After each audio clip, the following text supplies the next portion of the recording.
Hi friends, இன்னைக்கு ரொம்பவே tasty and சிம்பிளான தக்காளி சாதம் ரெசிபி தாங்க பார்க்க போகிறோம்.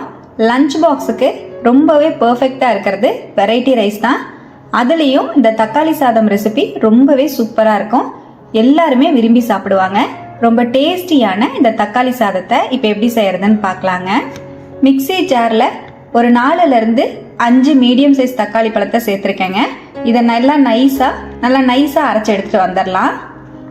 தக்காளியை இந்த மாதிரி நல்லா ஸ்மூத்தாக அரைச்சி எடுத்துகிட்டு வந்தாச்சு. இது இருக்கட்டும். பேனில் 2 டேபிள் ஸ்பூன் ஆயில் சேர்த்துக்கலாங்க. 1 டீஸ்பூன் கடுகு, 1/2 டீஸ்பூன் உளுந்து சேர்த்துக்கிறேன். 1 டேபிள் ஸ்பூன் கடலைப்பருப்பு சேர்த்துக்கலாம். கடுகு உளுத்தம்பருப்பெல்லாம் நல்லா பொரிஞ்ச உடனேயே 2 பெரிய வெங்காயத்தை சன்னமாக நறுக்கிட்டு சேர்த்துக்கலாம். 1 கொத்து கருவேப்பிலை சேர்த்து நல்லா கலந்து விட்டுக்கலாங்க. வெங்காயம் நல்லா டிரான்ஸ்பரண்ட் ஆகிற மாதிரி வதக்கி விட்டுக்குவோம். 1 டீஸ்பூன் அளவுக்கு இஞ்சி பூண்டு பேஸ்ட் சேர்த்துக்கலாம். இஞ்சி பூண்டு பேஸ்ட்டையும் சேர்த்துட்டு நல்லா பச்சை வாசம் போகிற மாதிரி ஒரு 2 நிமிஷத்துக்கு வதக்கி விட்டுக்கலாங்க. மீடியம் ஃப்ளேம்லேயே வச்சு வதக்கி விட்டுக்கோங்க. இஞ்சி பூண்டு பேஸ்ட் சேர்த்து நல்லா கலந்து விட்டுட்டேன். இதோடவே நம்ம அரைச்சி வச்சிருக்கிற தக்காளி பேஸ்ட்டை சேர்த்துக்கலாம். தக்காளி பேஸ்ட்டையும் சேர்த்து 2 டீஸ்பூன் அளவுக்கு மிளகாய் பொடி, 1 டீஸ்பூன் கொத்தமல்லி பொடி, 1/2 டீஸ்பூன் மஞ்சள் பொடி சேர்த்துக்கலாங்க. மிளகாய் பொடி மட்டும் உங்கள் காரத்துக்கு தகுந்த மாதிரி நீங்கள் சேர்த்துக்கோங்க. நான் சொல்லியிருக்கிற அளவு பார்த்தீங்கன்னா 3லேருந்து 4 பேர் தாராளமாக சாப்பிட்லாம். பொடியெல்லாம் சேர்த்து நல்லா கலந்து விட்டுட்டு 1 டீஸ்பூன் உப்பு சேர்த்துக்குவோம். உப்பு சேர்த்து நல்லா கலந்து விட்டுடலாம். மீடியம் ஃப்ளேம்லேயே வச்சு ஒரு 10 நிமிஷத்துக்கு நல்லா கலந்து விட்டுக்கோங்க. தக்காளியில் இருக்கிற மாய்ச்சர் எல்லாம் கம்மியாயிட்டு நல்லா எண்ணெய் பிரிஞ்சு வரும். அந்த அளவுக்கு நல்லா கலந்து விட்டுக்குவோம். இப்போ பாருங்கள், நல்லா தொக்கு மாதிரி ரெடி ஆயிடுச்சு நம்மளோடது. இப்போ தக்காளி தொக்கு சூப்பராக ரெடி ஆயிடுச்சு. நல்லா ஆயில் எல்லாம் செப்பரேட் ஆகி வந்திருக்கு.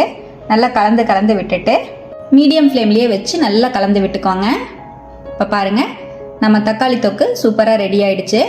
இந்த தக்காளி தொக்கை நீங்கள் தோசை, இட்லிக்கும் சப்பாத்திக்கு கூட வச்சு சாப்பிட்லாம். ரொம்பவே டேஸ்ட்டாக இருக்கும். இந்த அளவுக்கு வந்ததுக்கப்புறமா இதோடவே நான் 2 கப் அளவுக்கு சாதத்தை வடித்து எடுத்து வச்சுருக்கேங்க. இந்த தொக்கு மட்டும் ரெடி பண்ணி வச்சுட்டு நீங்கள் சாதத்தோடையும் போட்டு சாப்பிட்லாம்.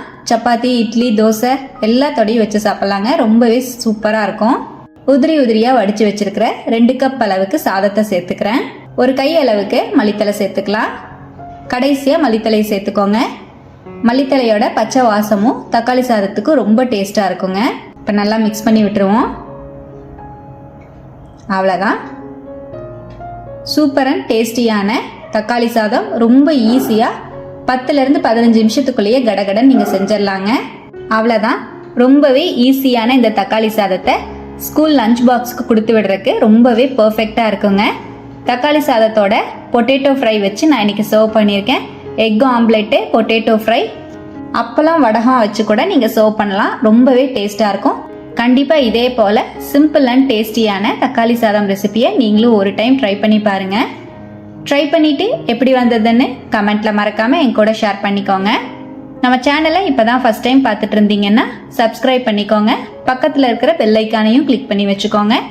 அப்போ தான் நம்ம போடுற வீடியோஸ் எல்லாமே உடனுக்குடனே நோட்டிஃபிகேஷனாக உங்களுக்கு வரும். லைக் பண்ணி ஷேர் பண்ண மறந்துடாதீங்க. Thank you friends. பாய்.